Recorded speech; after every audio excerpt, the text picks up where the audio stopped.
Hello everyone, good evening. আশা করি আপনারা সবাই খুব ভালো আছেন, আমিও খুব ভালো আছি। এত গরমে নর্মালি আমাদের পেট যাতে ঠান্ডা থাকবে আমরা সেই রকম খাবারই খাওয়ার সবসময় চেষ্টা করি। তো এখানে আমি টক দই নিয়ে নিয়েছি, এর সঙ্গে আমি চিয়া সিড অ্যাড করলাম এবং ঠান্ডা জল।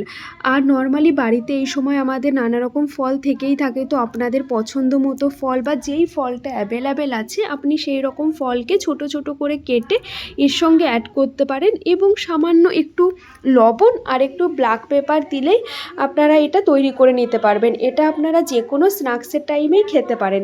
এরপর জেনে নেব এটা খেতে কেমন হয়েছে। অসাধারণ।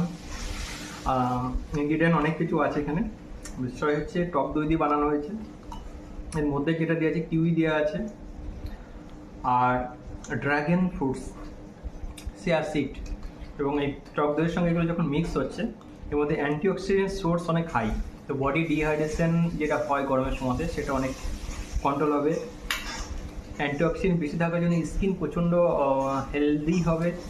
আর যারা স্কিন বেটার করতে চাইছেন এই ধরনের স্ন্যাক্স আপনারা নিতে পারেন। এছাড়া বিপি, ব্লাড প্রেশার রিলেটেড সমস্যা, যারা উইকনেস, দুর্বলতা এবং পেট, প্রচণ্ড গুড ব্যাকটেরিয়া এখানে সোর্স আছে, দই আছে, আদার্স ফল আছে, গুড ব্যাকটেরিয়ার সোর্স অনেক ভালো আছে।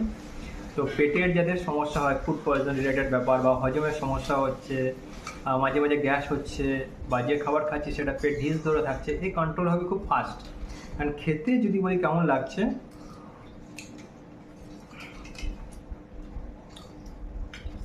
দেখে বুঝতে পারছেন কেমন লাগছে। আর সাধারণ থ্যাংক ইউ সো মাচ বানানোর জন্য, অ্যান্ড খুব সুন্দর একটা স্ন্যাক্স এরকম টাইমে পাওয়ার জন্য। Thanks god.